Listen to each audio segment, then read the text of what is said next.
వీరులైన ప్రియ సహోదరులకు ప్రభునామములో శుభములు. ఈ రెండవ ధారావాహికలో మనం చదువుకుంటున్న మహాసంఘర్షణ గురించి.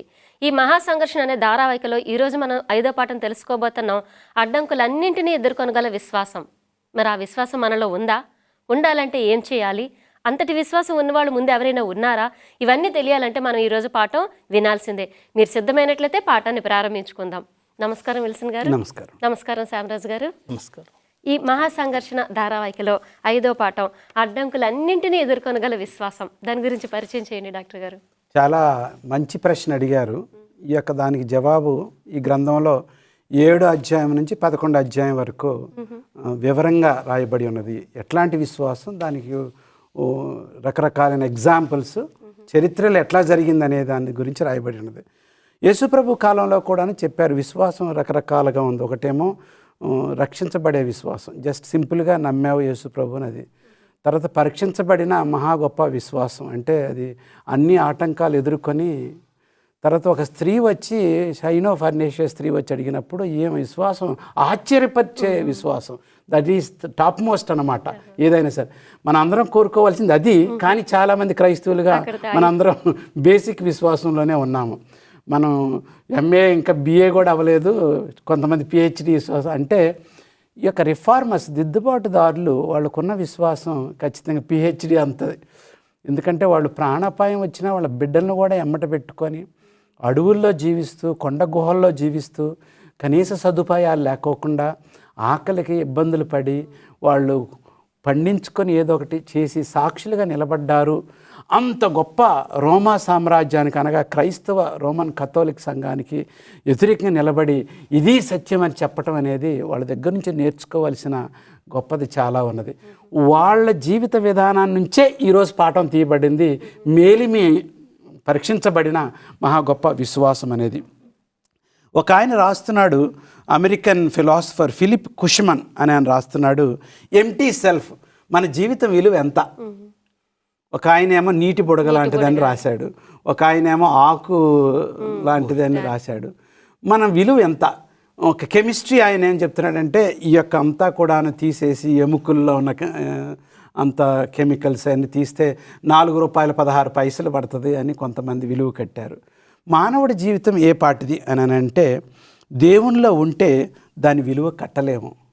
దేవుడు లేకుండా ఉంటే మనం సాతానుడి యొక్క వస్తువై ఉంటాం కాబట్టి దానికి విలువ లేదని చెబుతూ ఉన్నాడు. ఈరోజు పాఠంలో నేర్చుకున్నంటే we have a purposeful life. ఒక గురి కలిగిన, ఒక నిరీక్షణ కలిగిన, ఒక భవిష్యత్తుతో ఉండిన జీవితం ఉంది కాబట్టి అది చాలా గొప్ప జీవితం. ఆ జీవితాన్ని విలువగా చేసుకోవాలన్నా లేకపోతే విలువ లేకుండా చేసుకోవాలన్నా అంతా మన చేతిలోనే ఉన్నట్లుగా మనం చూస్తున్నాము. ఈ యొక్క దిద్దుబాటుదారులు చేసిన వాళ్ళ జీవిత విధానాన్ని ఈ పాఠంలో మనం చదువుకుంటూ ఉన్నప్పుడు, ఈ పాఠంలో వచ్చే ఈ యొక్క సత్యము కొరకు యుద్ధం మనం ఆడాలి, విశ్వాసం కొరకు మనం పోరాడాలి. మనం ఒక్కొక్కసారి మనుషులను మనం తప్పుడుగా అర్థం చేసుకుని హేళనగా చేసినా కానీ మనం సత్యం కొరకు నిలబడినప్పుడు మిగిలిపోయేది ఏంటంటే మనం దేవుని కొరకు హతసాక్షులుగా మిగిలిపోతాం, విశ్వాసుల యొక్క వీరులుగా మిగిలిపోతాం, దేవుని యొక్క ప్రియమైన బిడ్డలుగా మిగిలిపోతాం. నలుగురికి మనం విలువైన వారిగా నిలవాలని ఎట్లాగ ఉండాలనే దాని గురించి ఈరోజు పాఠం. బాగుందండి, చాలా విపులంగా దాని పరిచయం చెప్పారు. ఈ పాఠం కొరకు ఏర్పరచబడిన లేఖను వినిపించండి పాస్టర్ గారు. కీర్తనలు 119, 11 వచనంలోంచి తీసుకోబడ్డది. నీ ఎదుట నేను పాపము చేయకుండానట్లు నా హృదయములో నీ వాక్యము ఉంచుకొని ఉన్నాను. వాక్యం లోపల ఉంటేనే బయట పాపం చేయకుండా ఉండగలుగుతాం. మరి దావీదు వారు ఇంత గొప్ప మాట ఇలా చెప్తున్నారు కదా డాక్టర్ గారు. దావీదుకి దేవుడి మీద కలిగిన అభిప్రాయం, దిద్దుబాటుదారులకి ముందంతా చెప్పుకున్న ముందు పాటలు కూడా వాళ్ళకి కూడా అదే అభిప్రాయం వర్తిస్తుంది అంటారా? దాన్ని మనం ఎలా తీసుకోవాలి? ఖచ్చితంగా ఎక్కడో మధ్య కాలంలో, అంటే మిడిల్ ఏజెస్లో రాయబడిన, యుగాల్లో రాయబడిన, ఆ చీకటి యుగాల్లో రాయబడిన ఆ సత్యవాక్యాలు, ఆ అనుభవాలు 21, 22వ శతాబ్దం, మనం 21వ శతాబ్దంలో ఈ టయానికి కూడాను అది ఎక్స్పైర్. దేవుని వాక్యం ఒక్కటే ఎక్స్పైర్ అవ్వలేదు. మరి ఈ వాక్యం ఎప్పుడో దావీదు 7వ శతాబ్దంలో, 10వ శతాబ్దంలో ఇప్పుడు కూడా మనకి చాలా ఉపయోగపడుతూ ఉన్నది. ఇంకా దావీదు 103వ వచనంలో ఈ విధంగా రాస్తున్నాడు. 103లో నీ వాక్యములు నా జివ్వుకు సంతోష మధురములు, అవి నా నోటికి తేనె కంటే తీపిగానున్నవి. ఎంత బాగా పోల్చి రాశాడండి. అందుకోసమే బైబిల్లో విలియం వర్డ్స్వర్త్ నేచర్ ప్రాఫిట్ అంటారు. సామాన్య జీవిత విధానాల్లోంచి దానికి మంచి పోలికతో రాసింది. ఇంకా 104 వచనం, నీ ఉపదేశము వలన నాకు వివేకము కలిగెను, తప్పు మార్గములన్నీ నాకు అసహ్యములాయనని వాక్యం రాయబడింది. ఎంత చక్కగా అంటే ఇది నిజమైన మార్గము, బైబిల్ చెప్పిన మార్గము, దీన్ని వదిలిపెడితే మాత్రం నాకు అసహ్యంగా ఉందని దావీదు మహారాజు ఇంకా ఎన్నో ప్రతిరోజు ఉదయం సాయంత్రం కూడా ఈ వాక్యాలు నన్ను నడిపిస్తున్నది. ఈ యొక్క 1 పేతురు 1:23 వచనంలో word of God which lives and abides for ever, అంతేకాకుండా నాతో నిలుచునని అపోస్తలుడైన పేతురు రాస్తూ ఉన్నాడనమాట. దేవుని యొక్క ప్రకటన గ్రంథం ఆఖరి భాగంలో ఆఖరి అధ్యాయంలో ఈ యొక్క దేవుని వాక్యము జీవవృక్షానికి ఆకులు లాంటివంట. ఆ ఆకులు తినే కొలిది మనము ఇంకా జీవిస్తామంట. అంటే దేవుని మాటలు, దేవుని వాక్యమే మనలో ఉన్నట్లుగా మనం రాయబడి ఉన్నది. నాకు ఈ దేవుని వాక్యం గురించి చదువుతున్నప్పుడు ఇది మనకి విశ్వాసాన్ని ప్రోభివృద్ధిపరిచి బలపరుస్తున్న దానికి గురించి ఒక కవి ఇలా రాస్తున్నాడు. నేను విచారంగా ఉన్నప్పుడు దేవుని వాక్యం నాలో ప్రకాశిస్తూ ఉంటుందట. నేను అధైర్యపడినప్పుడు దీన్ని నాలో ఉద్రేకం పెంచుతున్న, అంటే హోప్, నిరీక్షణ బలపరుస్తుందంట. నేను చీకటిలో సంచరిస్తూ ఉన్నప్పుడు ఇది వెలుగు నాకు ఇస్తూ ఉంటుందంట. నేను కన్ఫ్యూజన్లో, గలిబిల్లో ఉన్నప్పుడు ఏ మార్గంలో వెళ్ళాలో చూపిస్తూ ఉంటుందంట. నేను పర్ప్లెక్సిటీస్ అంటే గలిబిలిలో అంటే ఎట్లా ఏం చేయాలనేది చికాగ్గా ఉన్నప్పుడు క్లారిటీ, సర్టనిటీ, ఇది ఖచ్చితంగా జరుగుతుంది నీకని దేవుని వాక్యం. బలహీనంగా ఉన్నప్పుడు బలం చూపిస్తుందంట. ఇగ్నరెన్స్, అజ్ఞానంగా ఉన్నప్పుడు జ్ఞానం చూపిస్తుందంట. నేను వెళ్ళే మార్గం అన్నింటిలో శారీరక బాధల్లోనూ, మానసిక అపరిస్థితుల్లోనూ, తర్వాత ఉద్రేక పరిస్థితుల్లోనూ ఆత్మీయంగా నన్ను స్థిరపరిచి దేవుని వైపు మార్గం చేసేది ఈ బలమైన వాక్యం. దీన్ని చదువుతున్న ద్వారానే మన విశ్వాసం దృఢపరచబడుతుంది. చాలా వివరమైన సమాధానం చెప్పున్నారు. ఇది అందరికీ అవసరమైంది దావీదు గారి ఉద్దేశం గురించి. చాలా ఆసక్తికరమైన సమాధానం. పాస్టర్ గారు, దేవుని వాక్యం ద్వారా దాటిపోవటం ఎలాగ మీ గురించి తెలుసుకోవాలనుకుంటున్నాం. దానికి ముందుగా చిన్న విరామం తీసుకుందాము, తర్వాత దాని సమాచారం మనం చర్చించుకుందాం. వింటున్నారు కదా ప్రియ సహోదరులారా, సత్యం కొరకు నిలబడటం ఎలాగో, విశ్వాసాన్ని బలపరచుకోవటం ఎలాగో చిన్న బ్రేక్ తర్వాత ఇంకా వివరంగా తెలుసుకుందాం. విశ్వాసాన్ని బలపరచుకోవటం ఎలాగా పాఠం తెలుసుకుంటున్నాము, ఇంకొంచెం వివరంగా నేర్చుకుందాం. పాస్టర్ గారు, దేవుని వాక్యాన్ని తర్వాత తరం వారికి అందించగలగటం అనేది, దాన్ని మనం ఎలా నేర్చుకోగలం? అపోస్తలు ఏమైనా చేశారంటారా? పరిశుద్ధ లేఖనంలో మనం చూసుకున్నప్పుడు పౌలు భక్తుడు మాట్లాడుతూ ఆయన పొందింది యేసుక్రీస్తు వారి దగ్గర పొందిన తర్వాత తానంతడు తాను ఉంచుకోలేదండి. ఆయన ఎక్కడికి వెళ్ళినా కానీ ఆ బోధను మళ్ళీ మార్చి చెప్పలేదు. కానీ ఆయన యేసుక్రీస్తు వారి దగ్గర ఏదైతే పొందారో అదే చెప్పినట్లు మనం చూడగలుగుతున్నాము. ఉదాహరణకు 2 కొరింథీయులకు రాసిన పత్రిక 4వ అధ్యాయము 1వ వచనం నుంచి మనం చూసుకున్నప్పుడు, కాబట్టి ఈ పరిచర్య పొందినందున కరుణింపబడిన వారమై అధైర్యపడము, అయితే కుయుక్తిగా నడుచుకొనికయు, దేవుని వాక్యమును వంచనగా బోధింపకయు, సత్యమును ప్రత్యక్షపరచుట వలన ప్రతి మనుషుని మనసాక్షి ఎదుట మమ్మును మేము దేవుని సముఖమందు మెప్పించుకొనుచు అవమానకరమైన రహస్య కార్యములను విసర్జించి ఉన్నాము. అంటే ఆయన ఏం చెప్తున్నాడంటే, ఆ వాక్యాన్ని దేవుని దగ్గర పొందిన తర్వాత దాన్ని వారి సొంత స్వలాభాలకు వాడుకోకుండా మరి ఎదుటోడికి ఇవ్వటానికే పౌలు భక్తుడు వెళ్తున్నట్లు మనం చూడగలుగుతున్నాం. అదే రీతిగా 2 కొరింథీ 2:14 వచనంలో కూడా మనం చూసుకున్నప్పుడు, దేవుని యొక్క జ్ఞానము ఒక సువాసనగా కనుపరిచినప్పుడు ఆయన ఎదుటివాడికి ఎలాగా దాన్ని పంపిస్తున్నాడు అన్నది మనం చూడగలుగుతున్నాం.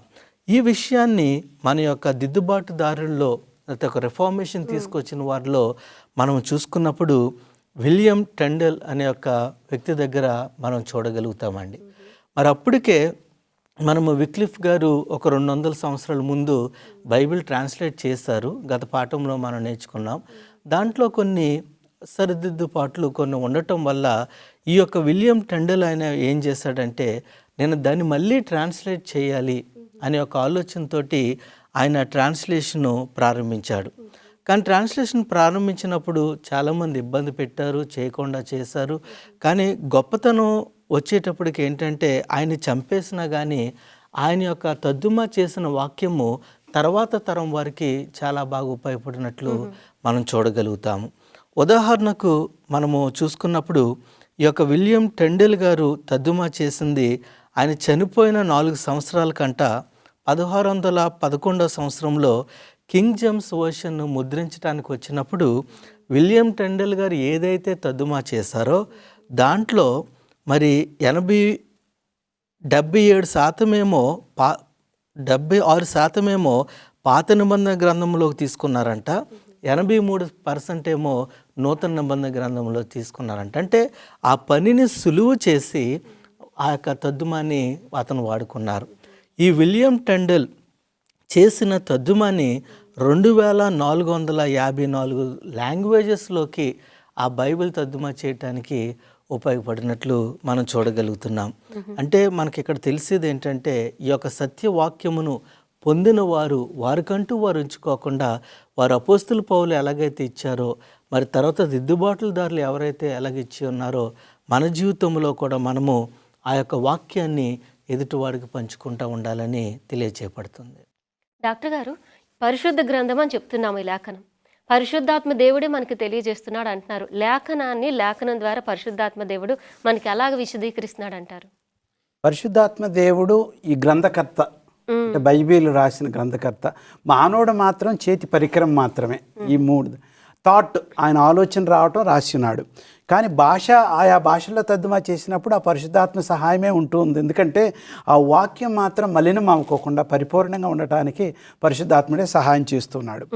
ఈరోజు మనం నేర్చుకున్నది ఏంటంటే, ఉదాహరణకి ఈ బైబిల్ ఎంత పవిత్రమైనదంటే మార్టిన్ లూథర్ గారు మరి ఎన్నెన్నో పెనెన్స్ చేసిన పనులన్నీ, చేతి పనులన్నీ ఒళ్ళుని చితకబాదుకుంటున్నాడు, ఉపవాసం ఉంటున్నాడు, చల్లో పడుకుంటున్నాడు, ఎన్నెన్నో చేస్తున్నాడు, కానీ మనశ్శాంతి జరగట్లేదు.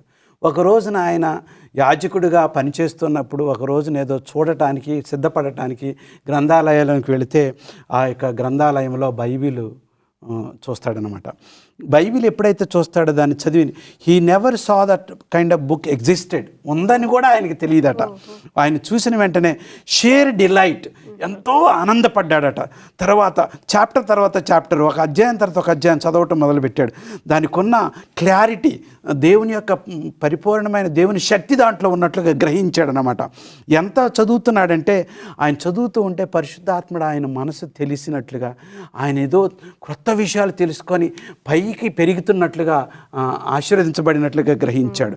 ఆఖరికి ఆయన ఏమన్నాడంటే, ఓ దేవా, ఇలాంటి పుస్తకం నేను ఒకటి సొంతగా పొందుకుంటే ఎంత బాగుండును.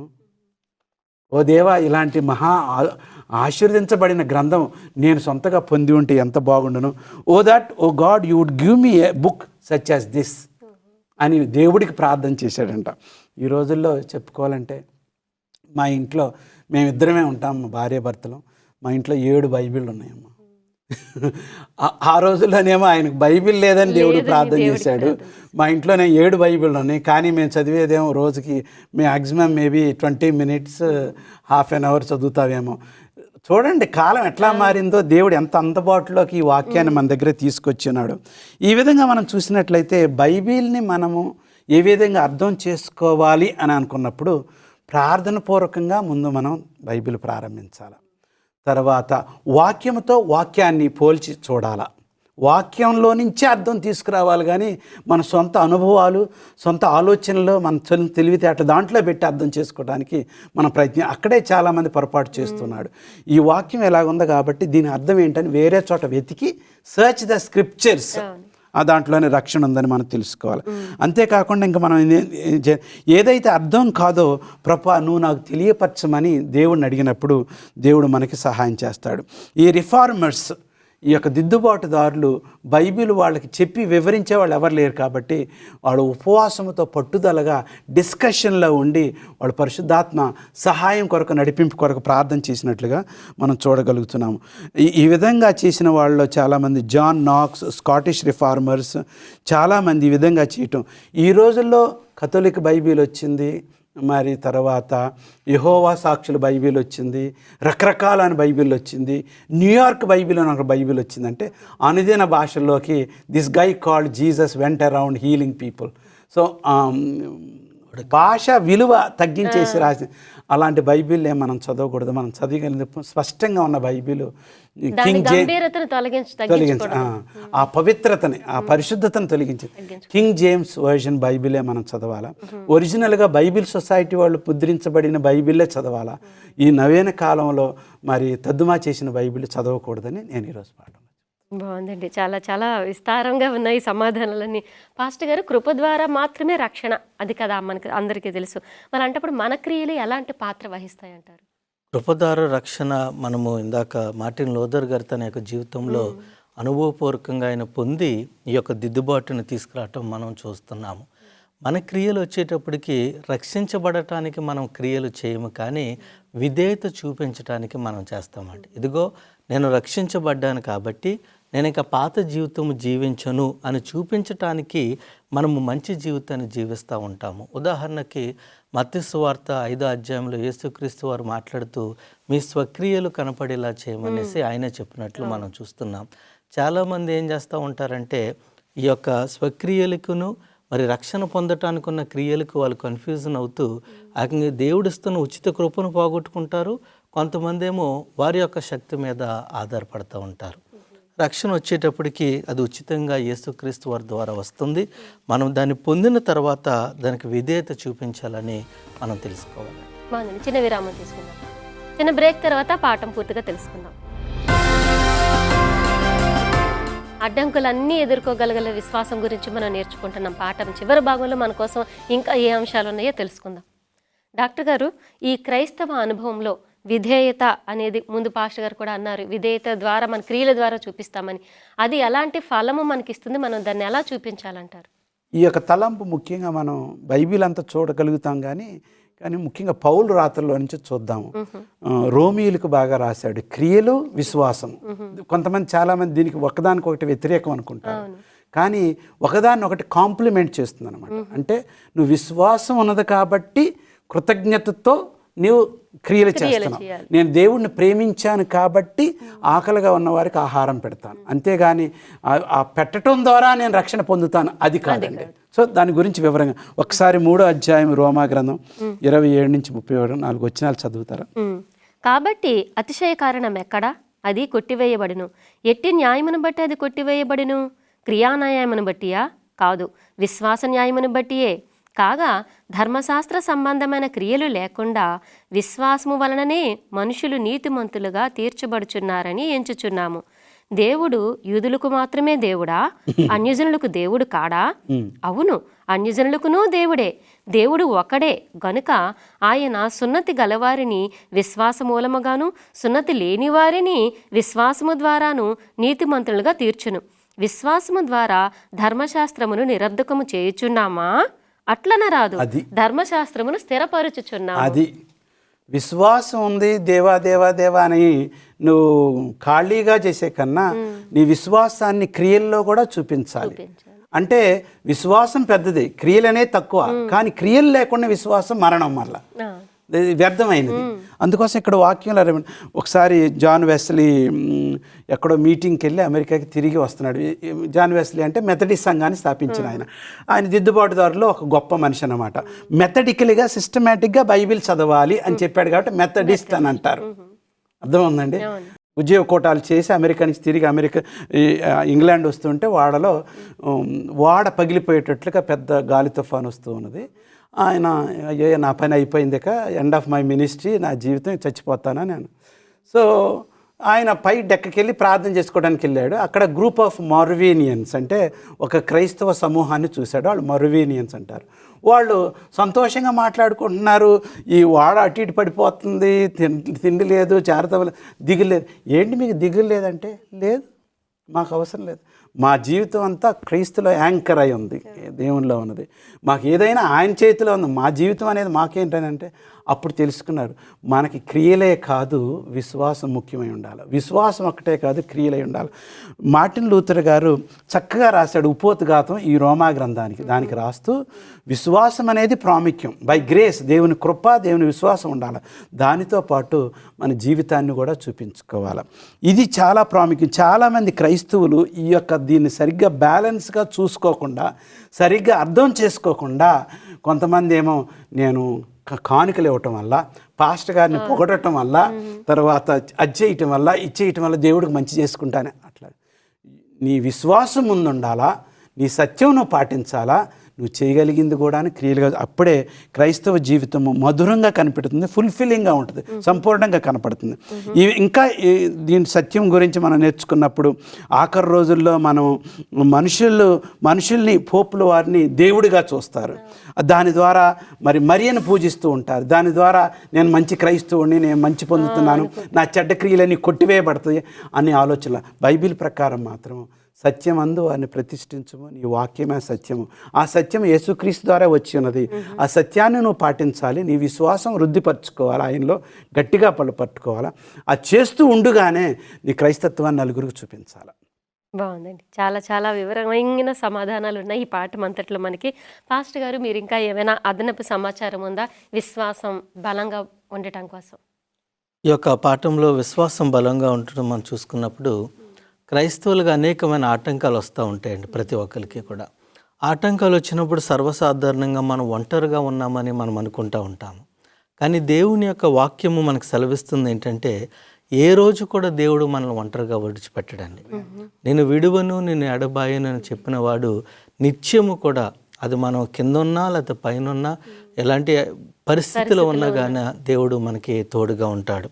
ఉదాహరణకు మనము చూసుకున్నప్పుడు ఎలీషా మరి ఒకసారి ఆయన చుట్టూ కూడా ఈ యొక్క శత్రు సైన్యములు వచ్చినప్పుడు ఆయన ప్రార్థన చేసుకుంటూ ఆయన నెమ్మదిగా ఉన్నప్పుడు తన దగ్గర ఉన్న దాసుడు వస్తాడు. అయ్యా ఏంటి ఇంతమంది వచ్చేసారు కదా ఏంటి అన్నప్పుడు ఆయన ప్రార్థన చేస్తాడు. 2 రాజులు 6:17 ప్రభువా ఈయన కళ్ళు తెరవమని ప్రార్థన చేసినప్పుడు ఆయన ఈ శత్రువుల కన్నా దేవుని యొక్క దూతలు సైన్యము రథాలతో ఉండటము ఆయన గమనిస్తాడు. అలాగా ఈ శ్రమ కాలంలోనూ, కష్టాలలోనూ, బాధలలో దేవుడు మనకెప్పుడు కూడా తోడుగా ఉంటాడు.